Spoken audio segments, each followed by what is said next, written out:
first, let me set the scene for you, why we even exist.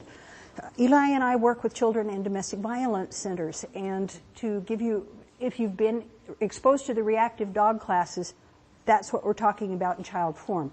Their entire world has been torn apart. The people that they trust, they can no longer trust, or are so distracted with all the stuff that's going on, they can't deal with it. They are hyper alert. Everything is a threat. Many of them, they peg going back and forth between flat aspect. If I don't move, no one will yell at me. Yes, I know you too. Or hyper crazy. I can get anything I want if I act up, or obsessively agreeable. Yes, whatever you say, I can do whatever you say. So they're not their normal selves, and they can be 1 second one way and 1 second another. So we're already going into a situation where they're not dealing with things well. Every one of them has been exposed to violence, probably against a parent, but possibly against themselves. We're talking about people who may have been sexually abused, so there are places we don't go. Eli, stand. Eli, my good buddy here, high five, is Papillon, and I'm really lucky because he is, as far as they're concerned, sexually neutral, small enough to be not scary, friendly, he'll work for food, and loves playing with the kids. So this is a good start. Now, what you have seen of clicker training shows you the non-coercive, working together, clear communications aspect of it. And when I was first dealing with domestic violence advocacy situations, this seems like such a clear match made in heaven. So I'm going to be bouncing back and forth between talking to you as if you were my class. Usually we work with very small groups of kids, because typically you have to home in on what that kid needs now, as opposed to fielding the 6 other ones. We have worked in elementary schools, but I'm going to be focusing on just domestic violence situations today. So every time that I meet a kid for the first time, first thing we do is we talk about Eli, and we talk about dog safety issues. Eli, sit down. And they learn how to greet him. Now, you will see that this is a 2-parter. Eli, hello. Yes. Okay, so what am I doing? I'm training him not to do the little licky thing like puppies do, and I'm also training the kid not to... Okay, we talk about body movements. We think we're saying one thing, and in reality to the dog we're saying something totally different. This is why I have little Scruffy here. So if I have to demonstrate something like, that is the cutest little dog I ever saw, Scruffy gets it, not Eli.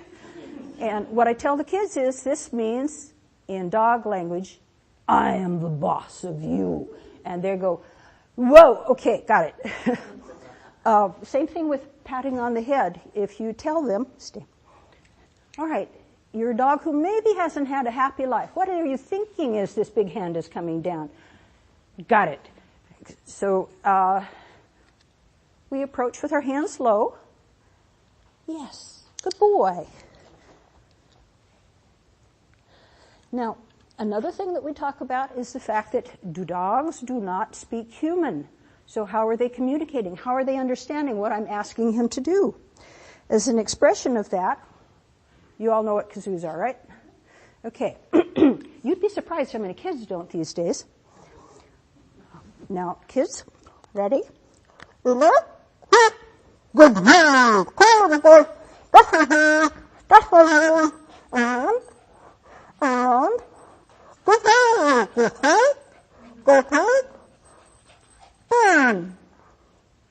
Okay, did he understand a word I told him? How am I communicating? With my body. And then we discuss the fact that people do this too. If somebody says that to you, it's a good thing. And if they do this, maybe not. There is some crossover with dogs and humans. Hard stares for a dog. I'm not going to do it to him. Hard stares for a human. So that and basic safety measures. So the question arises, here's my friend. We want to do things together. How do I talk to him? We build our own language. And the first word is click. So fortunately, Eli has got this down. So we've greased the skids a little bit. The kids don't have to wait through the dog training to the point where they understand what that is. But we do talk when we practice, just like Scott did with you, when we practice on each other with M&Ms and Skittles. Hey, I brought M&Ms. You guys got stuck with beans. Sorry. It's give me your attention. Good. I like your attention. So they practice focusing on each other. Yes. Eli? Yes. Actually, I am not doing that correctly because I always say flat hand. So another reason that this type of a scenario is very good for children in domestic violence centers is outside of that room, life is tumult. Inside that room, we have to calm down. Anybody who's ever trained a dog knows if you're excited, dog's excited. Dogs can't learn. So whatever's happening outside in your life, in here, we are calm. And that's kept them in line so far. So far, nobody has been a problem. High five. Good boy. Yes. So, as a demonstration of how powerful this is, you all guys know what target sticks are. In fact, he was doing the cross with target sticks. You'll recognize those. Kids, you get away with fun stuff. So, as a dog trainer, I know that if it's not threatening to him, he's going to be curious about it and want to look at it, particularly if it's moving away. Yes. Yes. Okay, 3 clicks and he's got this down. All right, suppose he's not a dog. Suppose this is my walrus. And I need to get him up into the ramp where he is going to get his shots. And he is loath to do so.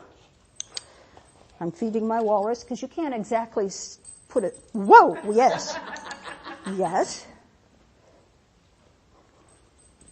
Yes. Good dog.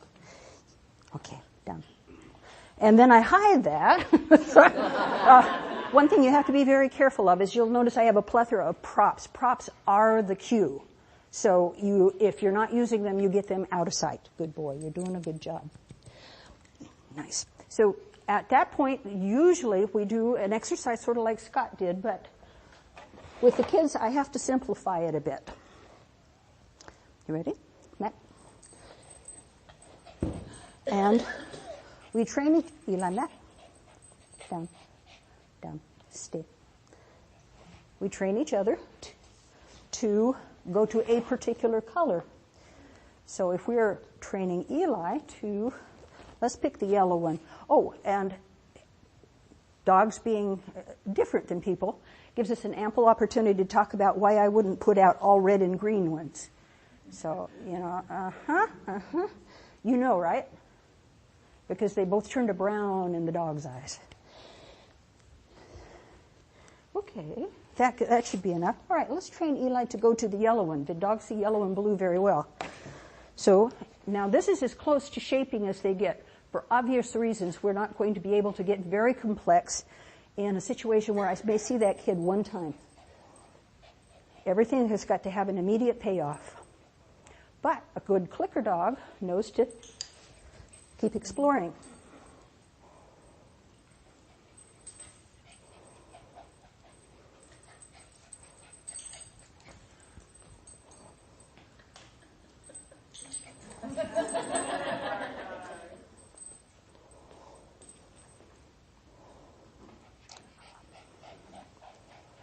The problem arises when he thinks there's a pattern that has to be done before he goes to that one, because he knows that one gets him the treat, but does he have to do something beforehand? With the kids, the rule is if the dog is struggling, make the problem easier. Make the dog always win. This is not a contest. It's not a test. You're working with your buddy. There. Good dog, Eli. Ready? Up. Eli, up. In working with a dog that has a base set of tricks, It allows you to do all kinds of things when your time is constrained, because we're talking about 20 minutes. We're talking, 20 minutes maybe 4 times. Very little time. You have to get in surgically and finish the job. Yes. Okay, so if Eli has a skill called Sink It, this is where it started out. You can see the immediate appeal for kids. If I can start with you guys. I was explaining that the fence is not to keep him in. It's to allow the children to approach or not to approach the dog as they see fit. In spite of the fact that he's a little bitty guy, there are kids who are scared spitless. So this lets them pick the distance they want to be. Okay, his command for this is sink it. Okay, let's start here and just toss the ball out. Just like right out there. That's why we have the fence. Yes. Good boy. Around. Eli. You still looking for the treat, you silly boy? There you go. Yes. Ready? Yes. The problem with this is I need to put them back because he will double dip. Yes. Yes. Okay, now this is an easy thing for Eli. Ready? Oh, Eli, bark. Get it. They like watching him run. I can assign 3 different positions. Ball throwers, obviously, clicker, and treater. Yes, is that Lily? Good grief. Good boy. Okay, one more. Eli, check it out. Yes. So even, just like we've been talking about with clicker training in general, where you break it down for the dog, you break it down for the kids. As you're playing with the clickers, how many of you work with clickers with your dogs already? Okay. You know how hard it is to manage the clicker, the treat, the prop, the dog, the blah, blah, blah. So with kids, I don't even ask that. You're the treater, you're the clicker, and just have them stationed together, which is also a teamwork forming type of a function. Now, how can that be extrapolated? Well, okay, so when we're talking about, where I'm going to swap you. Okay. When we're talking about, you want one? Oh, you already had one. Yeah, I already had one. You're going to have to really fling. When we're talking about dogs in general and how helpful they are, one more over here. Eli, you just sort of mosey in with me. Here is that same trick for a new batch of kids. Okay, you'll notice that the difference between Eli and normal therapy dogs is he is, in our environment, allowed off-leash in a known controlled space. Otherwise, he is on-leash always. Okay, you ready? Sink it. Same command. Woohoo! Good boy. Okay, who's got the Eli? Oh, Mark. Yes. Got one? Eli. Yes. Whoa, can you do it? Eli. Ooh, you almost made it yourself. Whoa! So in the context of the children, this is their messy little brother who never picks up. They're going to train the dog to do the work. Eli, sink it. Yes. Okay, now this is, we got one more? One more. Eli, Mark. Yes, and my hand is going to my treat bag too soon. Got it? Okay, wait. Steve, want to bring Lily up? Eli, you're going to take a break for a sec. Go get some water. Okay, that is something the kids taught. Starting with the basketball performance. And it can be played in a bazillion different ways. This is Lily. That's the younger of the two. A little bit more mind of her own. Lily, you stay with me. Down. Good girl. That's a good girl. She's the one that's into nose work. There. All right. This time, you're, well, hello. Okay. Yeah. Yeah, you notice how the fence is totally effective in keeping them out. Yeah. They don't have any. Lily, this way. There we go. And, whoop. Okay. Lily, you ready? Okay, let me start her off. Okay, Lily. Sink it. Whoops.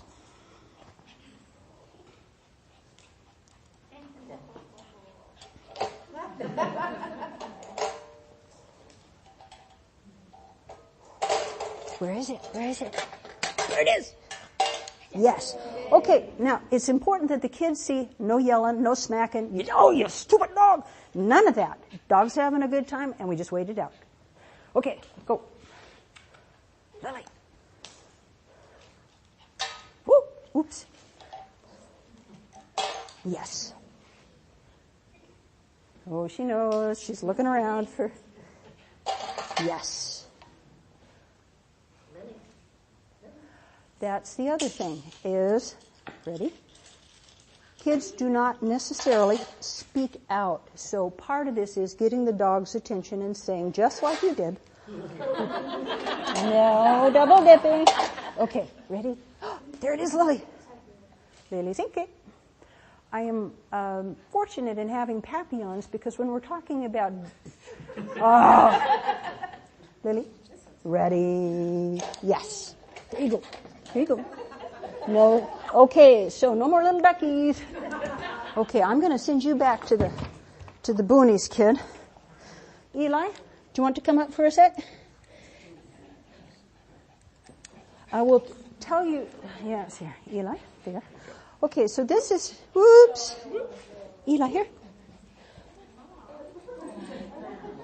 Now, both of these dogs do, well, Eli doesn't do nose work, but they've done agility, obedience, freestyle, fly ball, blah. So they've got a small range of skills available to me. But the ones that have been most useful are that sink it and touching it with your paw. Here. Okay. Picture a little 4-year-old. Wait. Sit. Yes. Wait.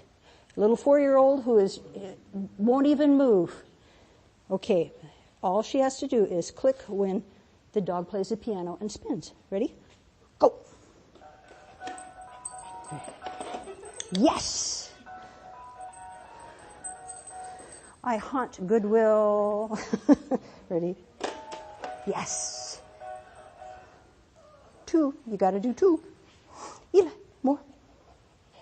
Play.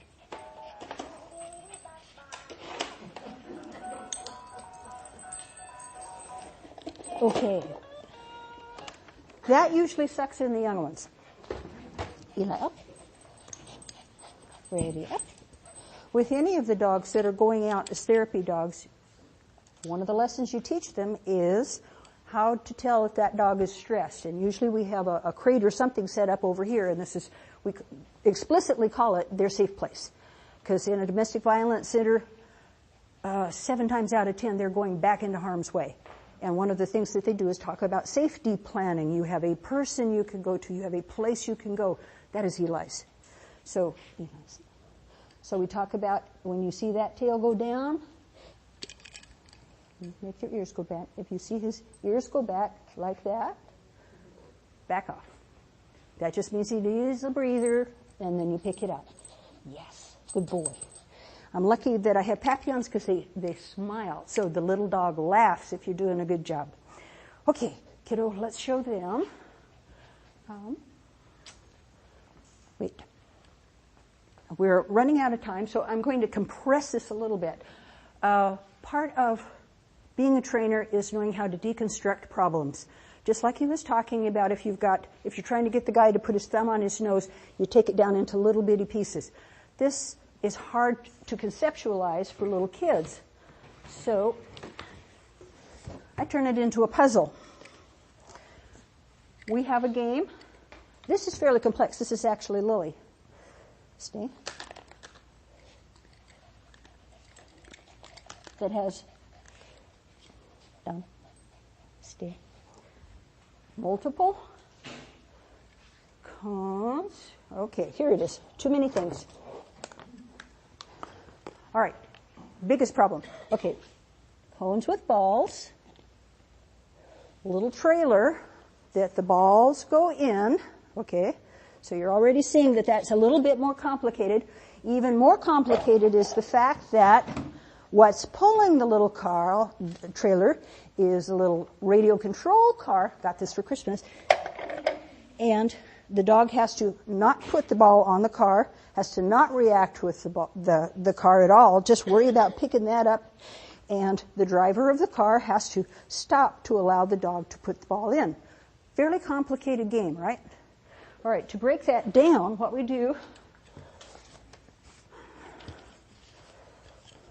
that's their tuffet. So first, number one thing that they have to know how to do is wait on your tuffet until the thing starts. And number two thing is put the yellow balls in the trailer, and that we start with the trailer all by itself. Then we start with the car by the trailer and getting closer to face, so it's in this sense it's shaping. And then allow the car to move periodically. Pick up a ball from the top of the orange cone is one skill. It's a separate skill. Oops. And put yellow balls in the trailer. Okay, we did that. So each child, this is a teamwork operation at the elementary school. Each child picks what they want to work on. Okay, I'm just going to work on that cone and getting the ball off, putting it in the trailer. And then as we get the behaviors solid, that would be the first one, wouldn't it? We put the puzzle together, and eventually we have the whole behavior chain. This, on more complicated things, allows you to talk about back chaining, but frankly, that's a little above the kids that I'm working with right now. That when we're working with high schoolers, that works. Stay. Okay. Here's what Eli is working on right now. Okay, remember the sink it? These are also very good for pseudo-rally because, for instance, if the kids have been learning body signals, again, clear communications, if I am the child, I say something like, Eli, come. Good boy. Let's go.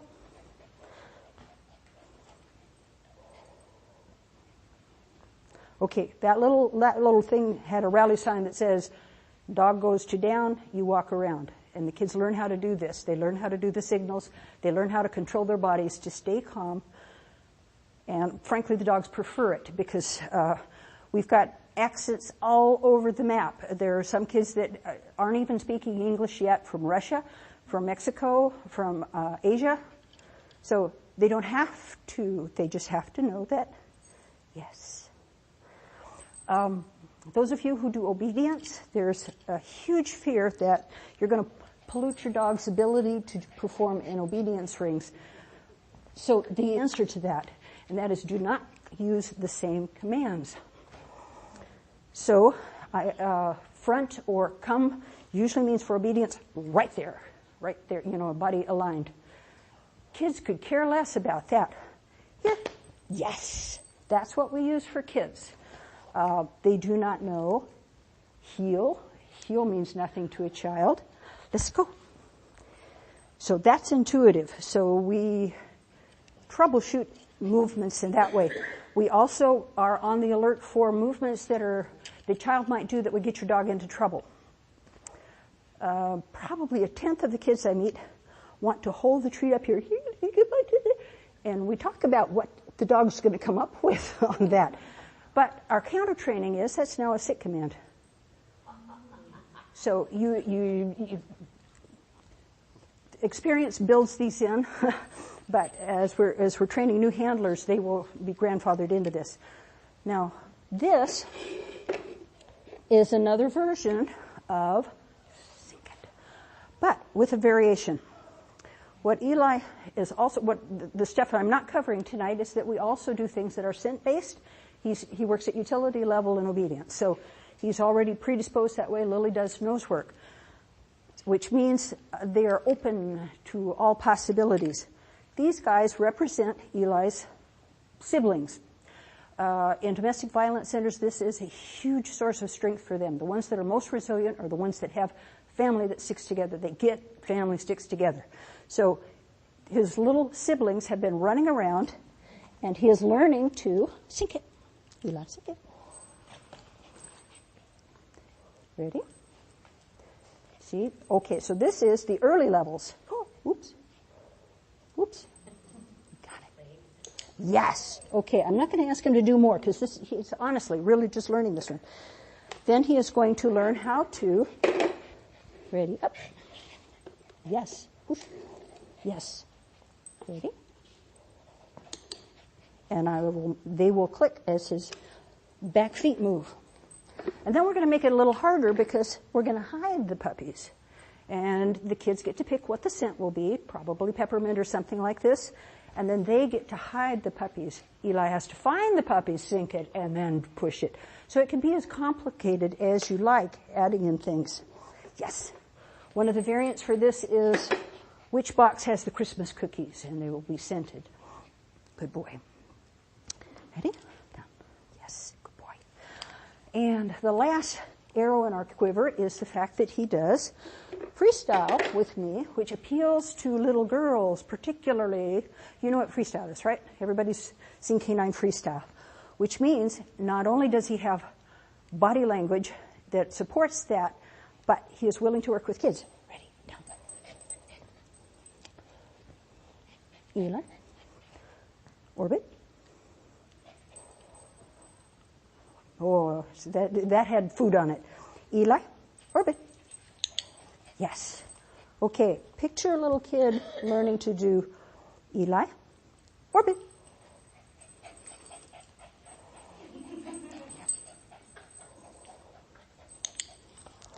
Good boy.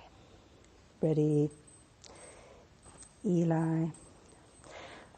Papillons work for food. Ready. Orbit. Through. Good boy. Orbit. Orbit. Orbit. And by just shifting their weight, they're communicating. Eli. Heel.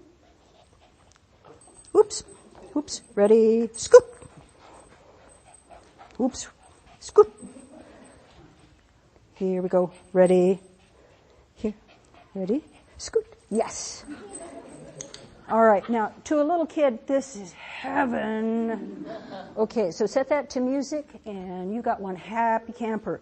And it's all without yelling at the dog. Very good. And we cut off the sessions at 20 minutes, which I'm going to do right now, so that they want to come back. They want more. They give me more. So they're happy to come work with us. We've had students from Pacific University observing since September, documenting whether is this actually effective, because we've got anecdotal evidence saying, woohoo, kids are having a good time, but is it actually changing anything? And the answer is a resounding yes. They're presenting papers today in Eugene, in February, at some other conference, and in April at one more. The correlation for efficacy, if it hit 0.5, it would be a positive. We are 2. So kids totally get into this. We are not asking anything of them but to have fun. All of our messages are sort of under the radar. I've given you handouts which cover a plethora of things. This is the trainer's promise. And if you read it, you see that this is what every teacher you ever had should have been doing. And this is what they're internalizing. Why this is so important for these particular guys is this is the only place where the cycle has actually got a chance of ending. Their brains rewire at a certain point in their youth, literally rewire. So if they've got another positive way of getting things, of relating to people, of communicating, we stand a way better chance of not having the recidivism of domestic violence. Thank you. You're a good kid. You are a good boy.